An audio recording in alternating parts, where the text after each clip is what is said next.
Hello, everyone, and welcome back to the Father-Son Packers podcast, your source for Packers news, notes, and analysis. My name is Tommy, and I'm joined once again, and slightly as always, by my co-host, my dad, Matt. Dad, welcome back. How are you doing? I'm doing all right. Back on the continent, as it were. Yes, from and South you were America. I was going to say parts unknown, location classified, secret mission style. Secret mission in Machu Picchu. Yes, but visiting your big brother. Yes. Had a lot of fun there. It looked like it. The pictures looked awesome.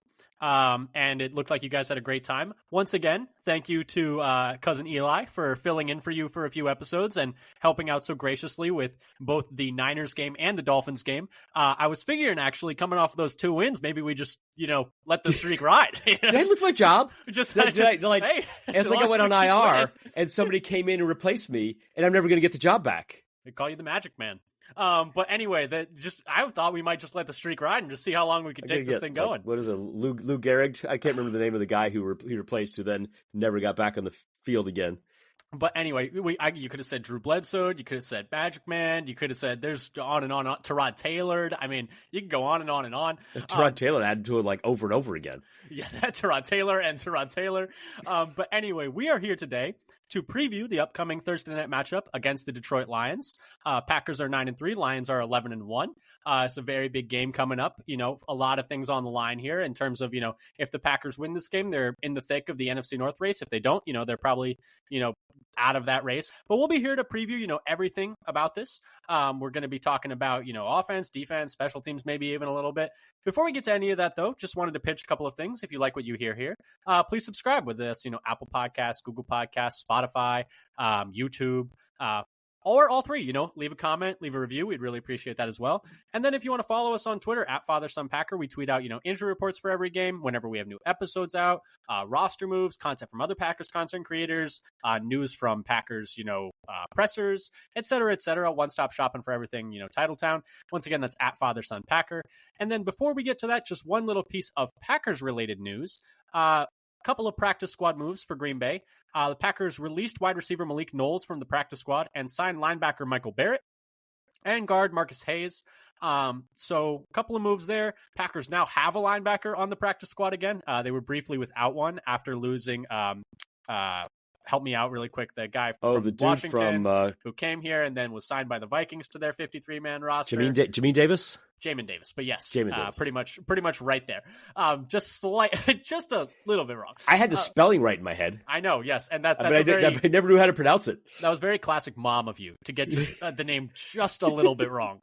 But anyway, now why did you have to throw her under the bus? I know, she's not even here to defend herself either. But anyway, so just a couple of bits and pieces there. Just a couple of roster moves for that. I'm happy to take responsibility for my own incompetence. But anyway, let's move on to the injury report and talking about this one because it's a lengthy one for both teams. On the Packers side, a couple of things to touch on. Unfortunately, a few players out, 4 different players.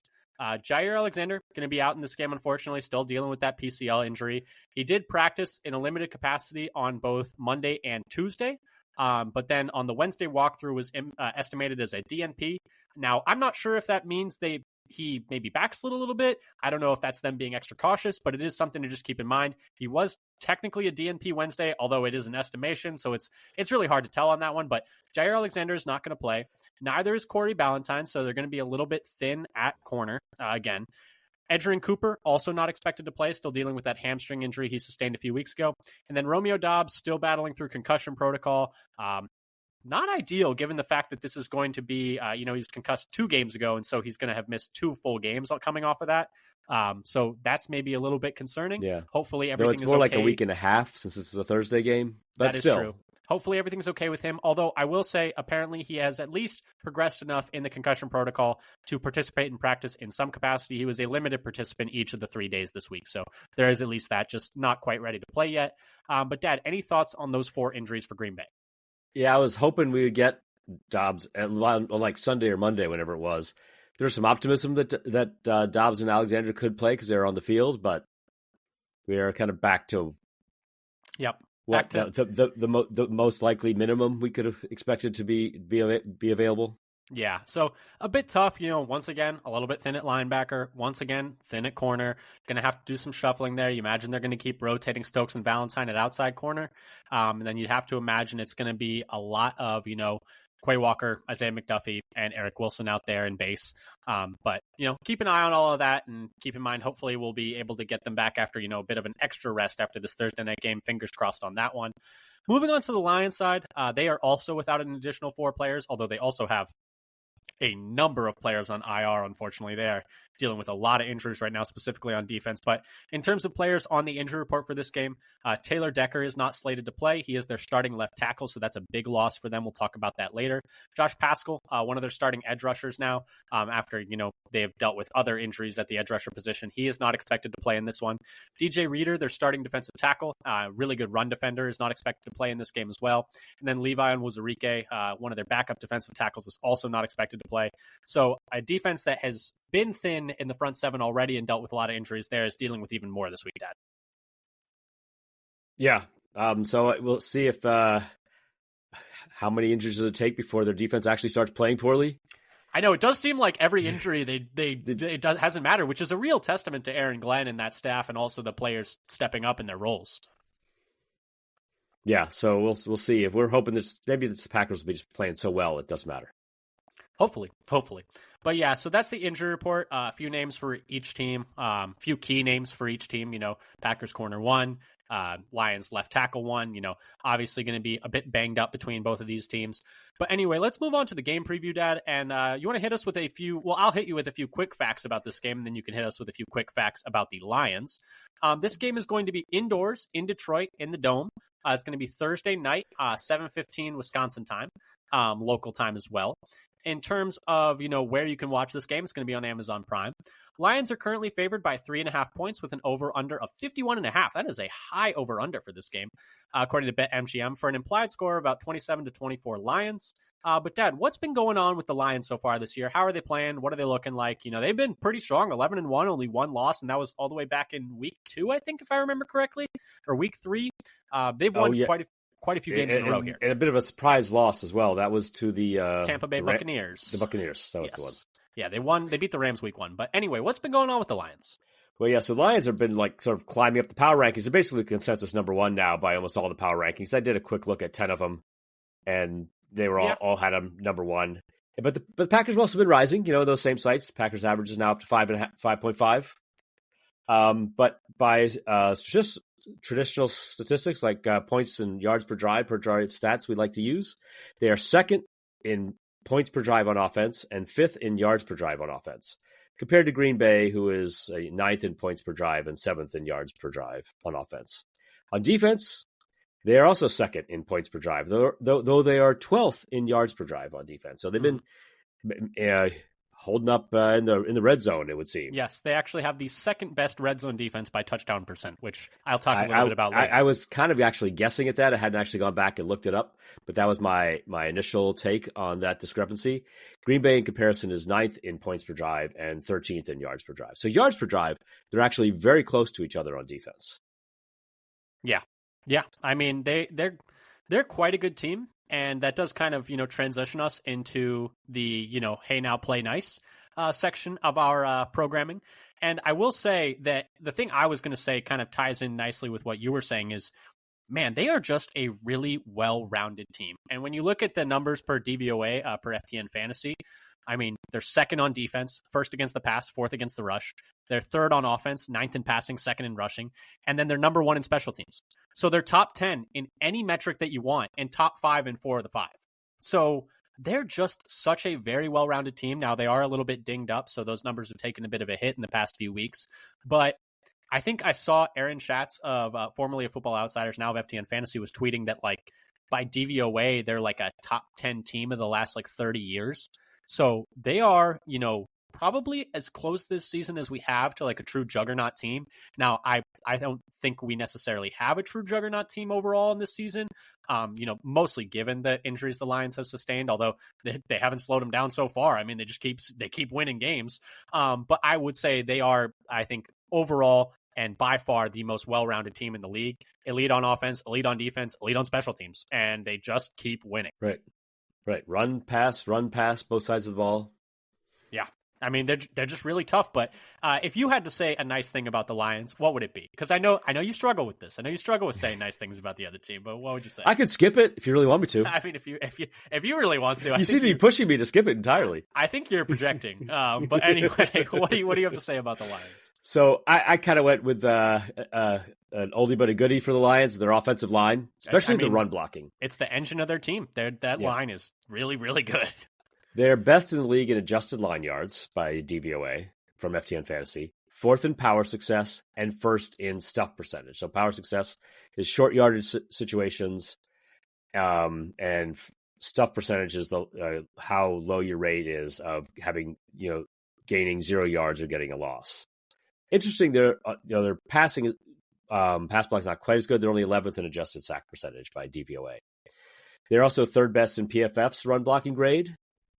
Amongst their individual players, Ragnow is second amongst centers in run blocking grade and an overall offensive grade per PFF. My take is that I think he might be the most underrated offensive player in the league. I feel like every time we play the Lions, Ragnow just kicks our ass. He's so good. He's so underrated.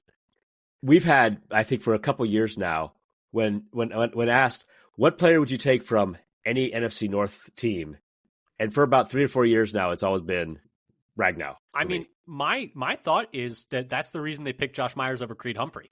Because Ragnow, the thing about Ragnow is, for a center, he's massive. He's so big. And so I think that's the reason they took Myers, is because Myers is massive for a center as well. And they were like, we need our own Ragnow because this guy just keeps kicking our ass every single time we play. And Myers has actually been pretty good this year, but I mean, he's not near Ragnow. So anyway, continue. Yep. And then Kevin Zeitler, one of the guards, he's third amongst guards in run blocking grade. Mm-hmm. And their other guard, Graham Glasgow, is that's by PFF. He's not so good by PFF pass blocking grade. He's only 59th out of amongst all guards. But ESPN rates him as the ninth in the league amongst all interior offensive linemen for pass run block win rate. So they actually have him as a better run blocker by that metric than either Zeitler or Ragnow. And you haven't even gotten to who many would consider the best offensive lineman on their team. I would say Ragnow is, but yeah. So I was starting with the interior of the line. Fair enough. But then you get to Penny Sewell. He's second in the league amongst offensive tackles in run blocking grade. Though, like some of the interior offensive linemen, his pass blocking grade this year is not as good as his run blocking grade. Did you hear the stat, though, that I think they had after that Thanksgiving game? Is that he has now been sacked more times than he has allowed sacks on the season, because he had that one just ridiculous play where, they designed the play to have him roll out and pass. I know while you were traveling, you didn't see it, but it was like the first drive of the game. They designed like an end around to Penei Sewell where he was going to throw a pass down the field, and he ended up taking a sack. And so that is 1 sack he has taken and 0 sacks he has allowed on the season. I mean, he's having a great year, and they're just. I mean, it was actually a Campbell will try anything. I think it's a Ben Johnson thing too. He'll dial him up. But I think it was also an impressive sack because he got wrapped up around like 5 yards. It would have been like a 5-yard loss, and he just trucked 3 guys to make it like a 1-yard loss. Still a sack, but it was pretty entertaining to watch. It's the most entertaining, like, ridiculous failed play I've ever seen. But yeah, so now one sack taken, 0 sacks allowed. But yeah, their whole line is very good, and Taylor Decker's quite good as well, even though he's not going to play in this game. But yeah, good line. Yeah, Decker's pretty highly rated as well, but he's out, and we'll talk about his backup a little bit later. Yeah, because that's the weak link in their line as it stands, seeing as they've got some, excellent linemen at the other 4 spots. Yeah, and honestly, this is a bit, I'm kind of jumping around a little bit here, but I think the number one thing that I'm watching in this game and that I want to see is how the Packers defensive line does against this offensive line of the Lions, because the past 3 weeks, I would say, specifically the last 2 weeks against the Niners and the Dolphins, rather, the Packers defensive line has been looking a lot better. Now, the question is that more of a, you're going against the Niners without a bunch of starters and a backup quarterback, and then you're going against the Dolphins in sub-freezing temperatures with, Teron Armstead coming off an injury, and they also blew several protection schemes as well. The question is that defensive line improvement real? or is it, more a product of who you're going against? And so that's the number one thing I'm watching for, because I do think how the defensive line plays down the stretch here is going to set the ceiling for this team. And so I'm really watching for that, and we'll talk more about that later. But yeah, that's I think my number one thing I'm keeping my eye out for in this game. Yeah, I think it's the key to the game, and maybe the key to the rest of the Packers season. And I'm hoping that last 3 weeks, which I'll talk a little bit about later, is real and not a mirage. Yeah, but first, before we talk about any of that, let's move on to some things that maybe we're a little bit nervous about in this game. What are some things where you're like, ooh, I don't know about that matchup for Green Bay. That might be a bit of a problem. Yeah, so for me, it comes down to second-level run defense. Yeah. By DVOA from FTN Fantasy, Green Bay is 24th in second-level run defense and 24th in open field run defense. Meanwhile, by DVOA, Detroit is second in the league on offense in second-level running and 7th in the league in offense in open field running. Mm-hmm. According to NFL Pro, Green Bay is 22nd in yards after contact per run given up on defense, while Jahmyr Gibbs has the third most explosive runs. I was going to say the second level stuff specifically is, I feel like, a Jahmyr Gibbs stat, because that guy is fast as hell. He's got 29 carries of 10 or more yards, and Dave Montgomery chips in another 16 of them. So I'm worried if they get past the front there's potential for a lot of chunk runs for the Lions. Yeah, and I think, not having Cooper in this game is going to be tough. And I think it's going to fall on, Wilson, Walker, and McDuffie. Now, Walker has played better in the past couple of weeks. I'm going to talk about him a little bit too. Okay, Are you reading my notes? I won't step on your toes too much, but I will say I feel like he's looked better in run defense and as a blitzer. I still have questions in coverage specifically, but he's been better the past 2 weeks. And then McDuffie is coming off of one of his better games as a pro, I would say, in this past game against the Dolphins, with multiple big plays in that one. So hopefully they can continue that over into this coming game. But yeah, I think that's going to be a tough one. For me, I also have, I'm talking about the second level of the defense, but for me, it's in the passing game. I'm a little bit nervous about what Goff's going to be able to do to the middle of the field. Last game against the Dolphins, the Packers really struggled to stop Tua there. On throws past the line of scrimmage and to the middle of the field, he was 24 of 36 for 272 yards and a touchdown. It just felt like all day long they were throwing, I think Justice Mosquito on the Pack-A-Day podcast was talking about, he's calling them glance routes, but all day long they were just hitting behind the linebackers in front of the safeties, like 15 yards, and just over and over and over and over again. And I'm guessing this is a Jonnu Smith stat, because it wasn't even just Jonnu. They were doing it to Tyreek in the second half. They were throwing. It was mostly the second half, but they were hitting Tyreek. They were hitting Waddle. They were hitting Jonnu. It felt like anyone, and even in the first half, it was mostly they were open, and Tua just missed a few of them. And I will say, I think some of it is not having Cooper or Jair. But it's also a zone that Jared Goff loves to throw to. Of his 275 attempts past the line of scrimmage this year per PFF, 155 have come to the middle of the field, 56%. So he loves to throw to the middle of the field. We know he loves to throw to the middle of the field. And the Packers are coming off a week where they really struggled to defend that zone. And we'll see.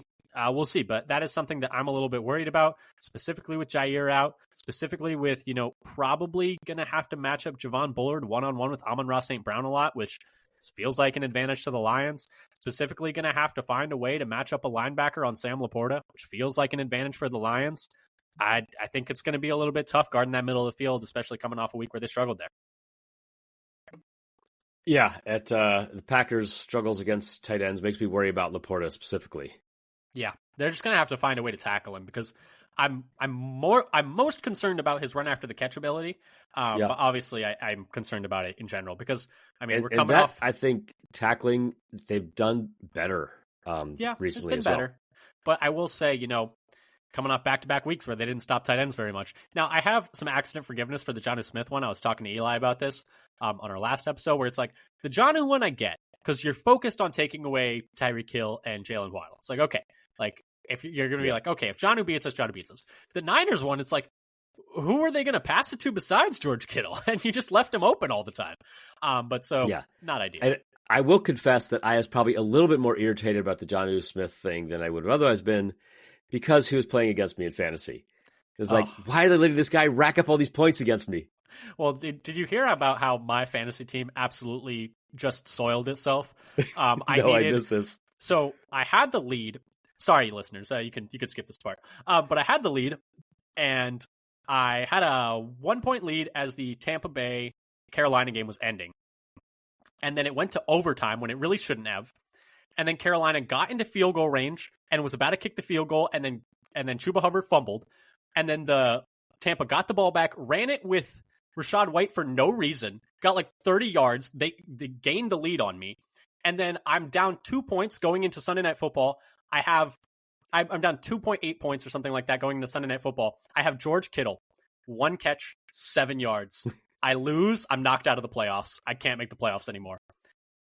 Ouch. I was so sick. And I was like, just after George Kittle killed us last week. And then this week he just gets 1 catch. Oh, it was so brutal. But anyway, back to our regularly scheduled programming. Apologies, listeners. Let's move on, though. We're already talking a little bit about that. But the Packers are not, totally helpless in this one. There are some weaknesses that the Lions do have that I think can be exploited in this one. What did you have in that section, though? So what I'm going to is the backup at left tackle that we talked about. So I'm against, hopefully, an improving Green Bay Packers pass rush. Their normal left tackle, Tyler Decker, will be missing the game, and I think he's going to be replaced by Dan Skipper, who has a below-average PFF grade of about 50 in all of blocking grades, according to PFF. His pass blocking grade is 71st out of 84 offensive tackles who qualify with enough snaps. His pass blocking efficiency, which is a pressure rate stat that weights sacks more heavily, by that side, he is 76 out of 84 tackles. So he's near the bottom of the league. And over the last 3 weeks, Green Bay's average time to pressure ranking has been about 7th, including having the second fastest time in the league last week. Mm-hmm. Now, that's in comparison to their average over the first 10 weeks of being about 20th. Yeah. And I will say, some of those really fast pressures, I will say, were like, oh, the left tackle just didn't block Enagbare. It's like, very cool. And we talked about it at the time, but it's like, credit to Green Bay for scheming that up. I will say, I don't think the Lions' offensive line is going to be quite as easily fooled as the Dolphins were. Yeah, but for example, like Rashawn Gary's pressure rate has increased to 9.1%, which is good for about 20th best in the league, up from 5.5%. Over the first 10 weeks. He's been coming on the past few weeks for sure. And he has the 15th best win percentage in the league over the last 3 weeks, as well as improvement in his pressure rate. So that's kind of what I think is a possible weakness that maybe we're playing better at and can take advantage of. Yeah, and I also had a thing is like if, with Taylor Decker out and Skipper in at left tackle, it does prevent them from going to some of their like jumbo looks that they have where they put 6 offensive linemen on the field, which they do like to do. And so that will probably, I would imagine, I don't think they're going to go another lineman deep on that. I mean, maybe they do, but that probably takes part of their playbook out as well.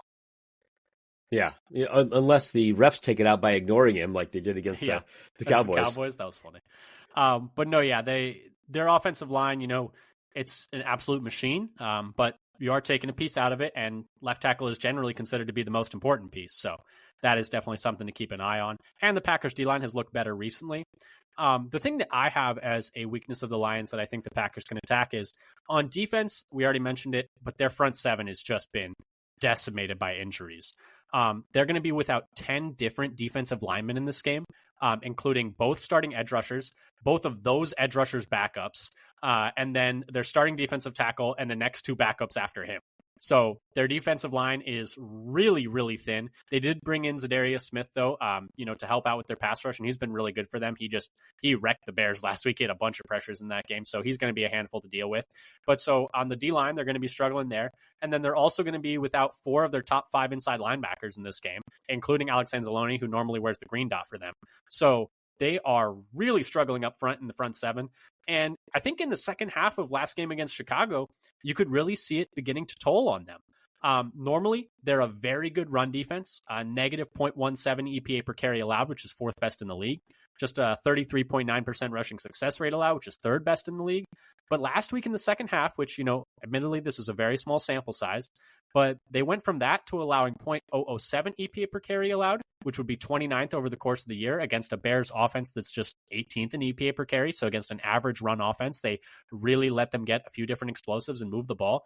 And also a 37.5% rushing success rate allowed, which would be just 10th over the course of the year. Still top 10, but not as good as they normally are. And the Bears, remember, are not a very good run offense, just 21st in rushing success rate on the year. So overall, in terms of opponent they're going against and their normal standards, their run defense was not as good in the second half last week. And that was when they kind of, lost a bunch of people. Pascal got hurt in the first half of that game. Reader got hurt in the first half of that game. I believe Onwuzurike got hurt in the first half of that game as well. I can't remember that one exactly, but it could just be that injuries are piling up and it's going to, be tougher for their defensive line to really, and their whole front seven as a whole, to really stop the run here as, Green Bay comes to town with a running game that's been successful the past couple of weeks. So do we just double team Ali McNeil the entire game? That is the guy I'm a little bit worried about because he actually cooked us the last time we played, and I feel like he does every time. He had 7 pressures in the last matchup against the Packers per PFF, and he really gave specifically Sean Ryan and Jordan Morgan a lot of trouble in that game. And so I do wonder if, also in that game, I will say, Josh Myers did not play. So they didn't have their normal, center guard like doubles that they would have. They just guys that aren't as used to playing next to one another. So maybe Myers there, they're able to double McNeil a little bit more. But he is a guy that I think, especially with all these injuries adding up, him and Zadarius Smith are 2 guys that can wreck this game. You can't allow them to. You need to give whatever extra attention you feel like you need to.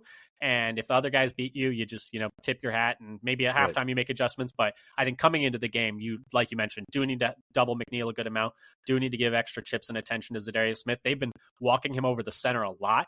We remember how that used to look. It's goes. Very, very effective. And so I think Packers have to be ready for that one. But overall, their D-line, their linebacker core, really banged up. Packers should be able to run the ball. I think that is somewhere the Packers should be able to have an advantage. Yeah, so just, stick to let's not let this guy beat us, for starters. Yes, that is definitely a fact. But moving on to our next section, anything else you wanted to talk about there? Or should we talk about our hopes and dreams, I guess? Let's go on. We can go into our hopes and dreams. Okay. Next section is, what do we hope the Packers do in this game? This can either be strategy or, just general hope. But what do you hope Green Bay does in this game in terms of approach? Yeah, so in terms of approach, I think I'd like to see the Packers trying to establish the run against their injured front. So even for the whole season by NFL Pro, Detroit gives up the 3rd most yards before contact per attempt in the league. Now, one thing they do to mitigate that is they're actually really good at bringing ball carriers down quickly and do not give up very many yards after contact per attempt. They're also Detroit's also 22nd in EPA per rush on inside runs, and they are worst in the league in yards before contact per attempt on inside runs. Now, Jacobs is 5th in the league in explosive runs with 26, just a little bit fewer than Jahmyr Gibbs. He's also 5th in the league in rush yards over expected, and he's 1st in the league in yards after contact on runs inside, and he's also 7th. He's just been so good this year. I should say 1st in total yards on inside runs. Sorry, 1st in total yards on inside runs, and 7th in yards after contact per attempt on inside runs. So I think with that, we might be able, maybe he could offset that Detroit kind of gets away with bad yards before contact by bringing ball carriers down quickly, and he could weaken their strength, as it were. And even in the last game, the last game that the Packers played against the Lions back in Week 9, Green Bay had no trouble running the ball, which I think a lot of people forget. It's just we got taken out of that script so early after that pick 6 that it felt like we were chasing points the whole second half. But if you look at the numbers, Josh Jacobs, 13 carries, 95 yards, 7.3 a carry. Emmanuel Wilson, 4 carries, 28 yards, 7 a carry. Chris Brooks 2 for 13, 6.5 a carry. Overall, Green Bay averaged 6 yards a carry on the ground in that game, and they were moving the ball at will on the ground, and that was against, Lions defensive line with most of their pieces, or more pieces than they're set to have in this game. So I think if Green Bay can just stay in a script where they are able to run the ball, and honestly, even if they go down a couple of scores, screw it. Just keep running the ball. It's like there's always more time left than I think people realize, especially if you're not even in the fourth quarter yet. Even if you're in the second half, like even 3 minutes left in the third quarter, you're down 2 scores, scores, there's no reason you need to abandon the run. And so I think Green Bay needs to just settle in with the run, which I think they've done a better job of recently in the past few weeks. But I think they just need to keep hammering the run over and over again. And they should hopefully be able to find success, like you mentioned, against a beat up Lions front. Yeah, just keep spamming that run button. Yep. For me, what I hope the Packers can do, this is less of an approach thing and just more of I thought these numbers were interesting because I hope the Packers can carry over their recent red zone success. So I actually was looking a lot at the last Packers-Lions game. The Packers lost 24-14. And what I think gets lost in that game is that the Packers really, like on offense, were outgaining the Lions almost the whole game. Packers had 411 yards to the Lions 261. Packers averaged 6.6 yards per play to the Lions 4.7. The main issue was the red zone. The Packers went 1 of 4 in the red zone, whether it was penalties, fumbled snaps, et cetera, and they just could not punch it in. Now, part of that is, like we mentioned before, the Lions are an excellent red zone defense. They're the second best in the league in terms of opponent red zone touchdown rate. And the other is that going into that game, the Packers had been a really, really bad red zone offense. Going into that game, so prior to week 9, the Packers were 25th in red zone offense in the league at just 50%. However, recently, since the bye, they've been a lot better. So since the bye, these past 3 weeks, the Packers are at a 73%, red zone touchdown rate, which, if it was carried over the whole course of the season, would be second best. And over the last 3 weeks is fifth best. So a big turnaround in that front. And I think over the course of the season, they're up to 15th best on the year. So they're back to about league average. If they can just be better in the red zone in this game, and otherwise, if they had just been better in the red zone in that previous game, I think, it looks a lot closer. It looks a lot better for them. But I think that is a big thing, and hopefully Packers can carry over some of that success that they've had in recent weeks to this big game this week. Yeah, I actually think maybe have a little note on it. That's the key to the game probably is red zone versus red zone. Yeah. And, it's the key to a lot of games. Some of those numbers are bolstered, I believe, so they went 3 of 5 in the red zone against the Bears, obviously that interception. They went 5 of 5 in the red zone against the Niners. That was the big one. And then I think 3 of 5 again against the Dolphins, although one of those, I believe, was a, end of game, didn't really matter, et cetera, et cetera. But yeah, for the most part, Green Bay has been better in the red zone recently. We're really bad to start the season. If they can hopefully, carry over this stretch of good play in the red zone, I think it would go a long way to hopefully winning this game. Anything else that you hope the Packers do in this one, or should we move on to our next section, which is don't take your eye off that guy? Well, I actually had one more little thing to say about this is targeting receivers out of the slot by the Packers. Detroit is more vulnerable against slot receivers, where they rank 18th by EPA per pass, according to NFL Pro, while they are first against wide targets, first against tight targets, and first against backfield targets. Wow. Okay. Good to know. And it is interesting because, you think of, who's their slot defender? I immediately think Brian Branch, but they have been playing him a little bit more at safety this year than they had previously. Yeah. And so I think that's just something to, it doesn't have to be Jaden Reed, but, Jaden Reed is also good. Yep. It very well could be Jaden Reed. But anyway, let's move on to our next section, which is don't take your eye off that guy. Who's someone that you're keeping an eye out for in this game? Not necessarily, they need to play well for the Packers to win, or you think that they're going to have a big game. What are your thoughts there? So I started off just talking about Quay Walker, but then I added Isaiah McDuffie because, you know me. Yeah. I'm always trying to grab more candy. Yep. So I want to watch both of them. So for Quay Walker, the last 2 games have been maybe the 2 best run defense games of his career against 2 teams that are really a threat to run the ball in Miami and San Francisco. Walker was second best linebacker against the run by PFF grade over the last 2 weeks. And McDuffie was 6th best in run defense grade by amongst linebackers over the last 2 weeks. Yeah. So it's a whole different beast this week, though. They did lock up the Niners and the Dolphins, their running games very well. I will say, though, same caveats. Niners without Trent Williams in that game, backup quarterback, so not as much of a threat of the pass. And then the Dolphins, you're playing against them in sub-freezing temperatures. I think this is going to be the biggest test that they face so far in terms of opposing run games. Yeah, but I think one of the big things about what McDuffie is he was bringing people to the ground. Yes, he's a good tackler, really good tackler. I don't think either of them have had a missed tackle. Maybe I can't remember if that's exactly right. Maybe it's 0 over the last couple of weeks. It's very few, and so very little yards after contact they were getting. So I think that's going to be important. So even if there's a catch or a guy comes to your area, bring him down immediately. That's something that I think McDuffie was doing very well in the last game. Yeah, and the last time the Packers played the Lions, I just ran the numbers really quick. They let the running backs go for 4.6 a carry. It's kind of a lot. It's a tough way to live if you're giving up 4.6 every single time to these guys on the ground, as well as the several different explosive runs that they gave up as well. Yeah. So who are you going to be keeping your eye on? Yeah, so the player that I'm keeping my eye on is this kind of ties into what I said before about I want to see how this defensive line plays against this really good offensive line for the Lions. For me, it's Lucas Van Ness. Since the bye, Van Ness has been quite good. 7 pressures on 34 pass rush snaps, so small sample size. He also has 2 sacks in that time. But overall, that's a pressure rate of about 20.6%. For reference, Danielle Hunter is currently leading the league in pressure rate at 20.7%. So obviously, small sample size. Against the Niners, you're going against the backup left tackle. Against the Dolphins, you're going against Armstead, who had been struggling with injury at that point. But I want to see how he looks this game. And he's going to be going up against a backup left tackle again in this game. So I think he's going to have that matchup more often than not. Usually he's lined up against the left tackle. That's usually where he's traditionally lined up.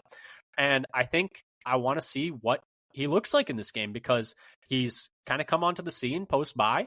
Can he continue that run of strong play going into, a strong matchup? I'd imagine they're going to give Skipper, backup left tackle, a good amount of help, good amount of chips. How does he look in that kind of scenario? And so he's going to be someone I'm keeping my eye on because I think the Packers defensive line needs to have a good day for them to win this one. Well, and if they have to keep like Laporta in to help chip and slow him down, getting out into pass routes, that would be a good thing too. Exactly. In terms of anyone else that you keep, because I could have said, I said Van Ness because recently he's been, having some pretty strong run of play. I noticed you had some numbers in here that you wanted to mention as well. Yeah, because I was going to include some of the stuff in just the overall, pass rush against their backup lineman. So I had him as like his pressure rate has increased over the last 3 weeks to 13.2% by PFF. Now this is second best in the league. Up and it's up from 8.9% to 13.2%. And he has the second best PFF pass rush grade over the last 3 weeks at an elite 90.3. Yeah, he's been really, really good the last 2 weeks and the last 3 weeks, but specifically the last 2 weeks. Hopefully he can continue that. Hopefully he can continue that play. But Dad, should we move on to overtime? Anything else that you wanted to talk about that you didn't get a chance in any of our nice buckets to touch on? Yeah, and it's something I was coming to the end. It's like, wait a minute, have we not done this yet? Jordan Love's improvement since the first Detroit game and after the bye.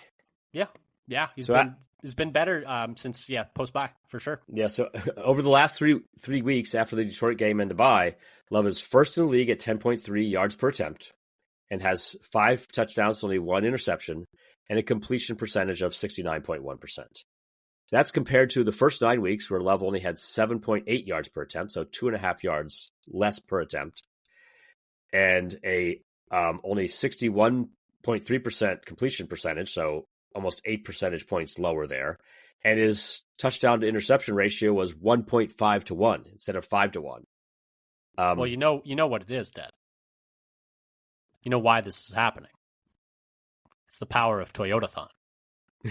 Have you seen this? I have not seen the videos because I think you have not seen this. I heard Toyotathon being mentioned in a couple things but I think this all came out while I was while I was not able to listen to much podcasts and see content. This is a running bit where the splits for Jordan Love during and not during Toyotathon.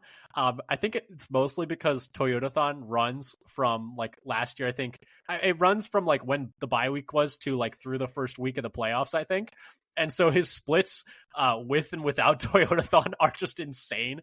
And so can we get Toyotathon to be extended through the Super Bowl? Why not always Toyotathon? But yeah, so the running bit, which has hit the national airwaves, I think the Mina Kimes show was talking about it, how the power of Toyotathon is upon us. But yeah, so that's what's happening in case you were looking for a cause and effect there. I'd say I'd missed that this was such a media thing right now. Yes. And also in other metrics as well, RBSDM, he's over the last 3 weeks, he's second in the league in EPA plus completion percentage over expected. When in the first 10 weeks, he was only 20th. Yeah. So he's had a big improvement. Thank you, Toyotathon. Can't you? Yeah, shout But out I'd really Toyotathon. rather even more than extending to the beginning of the year, I'd really have it Just like to have it why not extended year through the round? Super Bowl. Why not year round? Year round Toyotathon. Who is not benefiting from that? That's what I'm saying. But yeah, he's been a lot better. I think his mobility has looked a lot better post bye. That's been a big thing, and just looks a little bit more comfortable out there. I think he also looks more comfortable taking his checkdowns. Over the past few weeks, Josh Jacobs has gotten more targets. And I think I think number one, Jacobs has done fantastic with those targets. I mean, that catch and run he had against the Dolphins last week was fantastic. 46 yards. I know, whatever but, it was. Nice. Yeah, and whoever he juked right out of his shoes. Dodson, yeah, he left Dodson in the dirt, had him tying his shoes. But yeah, no, I think that Love's the decision making has looked a lot better. His mobility has looked better, and as such, his play has been a lot better. The things that I wanted to touch on though in this overtime period is the first one is just can the Packers be less sloppy than they were last game? That was another big takeaway from the last time they played the Lions. Here are some things that the Packers did to beat themselves in the last game. They had a pick six. They had 10 penalties for 67 yards. For comparison, the Lions had just 5 penalties. They had multiple different botched snaps, 2 in succession at one point, which was really rough. They had 5 in the red zone. Yeah, they had 5 different drops, with 3 of them, I believe, on third down. And then they also had a missed field goal. So if you do all of those things, you're not going to win many games. So can the Packers just play a cleaner game? Last game, it really seemed like the Lions were just more buttoned up, more prepared. Can the Packers come into this one on a short week, more prepared? Because the last one was also on a short week. So can Green Bay be a little bit cleaner, be a little bit more, like I said, buttoned up on a short week than they were the last time they played the Lions? And then the other thing I wanted to touch on was money downs, just big downs. Last game, we talked a lot about how, these tight matchups come down to how you do on those, critical third and fourth downs. And Green Bay did well on limiting the Lions on third down. I held them to just 4 of 12. But on fourth down, the Lions went 2 of 2 with both of those plays going for touchdowns, and those were the only offensive touchdowns for the Lions on the day. One was a 4th and goal from about the 6-yard line that the Packers then jumped off sides, which we've been doing even more of recently. Made a 4th and goal from the 3-yard line, and then it was a fade to Amon-Ra St. Brown for a touchdown. And then the other was a 4th and 1 from like 17-ish yards out that Jahmyr Gibbs burst through the hole and then took all the way to the end zone. So can Green Bay do better on those money downs on defense? And then the Packers also struggled a lot on third down on offense, going just 3 of 12, which is not the way you win football games. And hopefully Green Bay can do better at that this time. But Dad, anything else in this overtime period that you wanted to touch on? Any of those that you wanted to give your thoughts on? I think the Green Bay fixing their self-inflicted problems that they've had for so much of the year is a big part. It's been a little better. I think that's why they're playing better now. But but they're still doing all these. There's still a few penalties. Of them lining up offsides. Lined up offsides 3 times in the last 2 games. Yeah, how can you just not look where you are carefully enough just when you're standing there waiting for your. Look at the ball, because it's that one one's thing, maddening. It's one thing, obviously, it's also very annoying when you jump early over and over again, which Slayton is the biggest culprit of that. But we've had 3 different edge especially rushers. When you're the nose tackle and you're right over the ball. You stare at the ball. Just stare at the ball. Don't plug your ears and look at the ball. It's not going to move until you have to go. But 3 different edge rushers lined up offsides, not jumping early, not getting a head start, just put their hand too far into the neutral zone and put their head over the ball. I'm like, I remember the one against Van If you're looking Ness. straight down and the ball is there. I remember the one against Van Ness. I'm like, I'm looking at the screen. I'm like, is he lined up offsides? I'm like, and I turned. I was like, he's lined up offsides, right? I was like, is anyone watching this? He's egregiously offsides. Like his entire helmet is past the ball, and I'm like, is no one going to tell him? Is no one going to shout at him from the sidelines? Because can no one else see that this guy is a whole 1.5 feet offsides? But anyway, hopefully they can clean up those penalties, play a little bit neater. So especially in these games against, big opponents. And this is a big one because, you look at the teams that the Packers have played who are the real contenders in the NFC. The Eagles lost that game. It was close, but they lost that game. The Vikings, it was close in the second half, but you lost that game. And then the Lions, you lost that game. The best win on the Packers schedule right now is probably the Texans. And the Texans have not exactly been as strong as people expected them to be this season. So this is definitely an opportunity to, notch a big win, make a statement, and also, give yourself some confidence that you can hang in these big games against these, really good teams, because so far you've looked good against, look good against good teams, against solid teams, but you haven't beaten a great team yet. And to do that, just to circle back, you got to play a cleaner game. You can't have penalties, and you just got to be buttoned up on a short week. But anyway, and take advantage of your opportunities when you have them, because that also hurt him against the Eagles. Yep, exactly. But Dad, any last things, or should we wrap this thing up here? Yeah, let's get down to the bottom line, I guess. All right, bottom line. What do you got? The Lions win if blank. The Packers lose the red zone battle. And end up, I think, then losing in a shootout, where they just are getting fewer points per red zone opportunity and lose out. Mm-hmm. Fair. I've got the Lions win if the Packers can't defend the run as well as they have the past few weeks. We all know the Lions' two-headed monster in the running back room, very dangerous. Really, the core of their offensive skill players, and they've got other really good skill players as well. Jared Goff's having a very good year as well, but it all starts and ends with that running game. So if the Packers just let them run all over them, it's going to be a long day, and they're also not going to touch the ball very much if they're just getting. You're still having 2019 PTSD, aren't you? Of course, always and forever. Anyway, other side of it, Packers win if blank. I think they win if they can basically stay on track running the ball, keeping favorable down and distance, keeping the playbook open. And I think also if you're successful running the ball in normal situations, I think it increases your ability to have success in the red zone.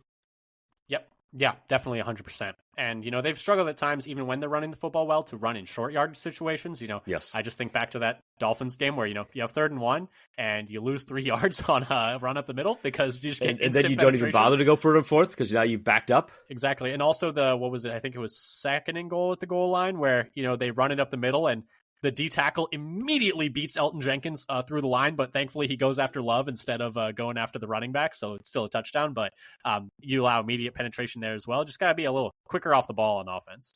But I have the Packers win if they can win the 3rd and 4th down battle. I think, that's somewhere where, hopefully they can win that, and I think that could be the turning point in this game, the tipping point in this game, rather. All right, score prediction, Dad, what do you got? So my score prediction is actually a little lower than... This is much lower.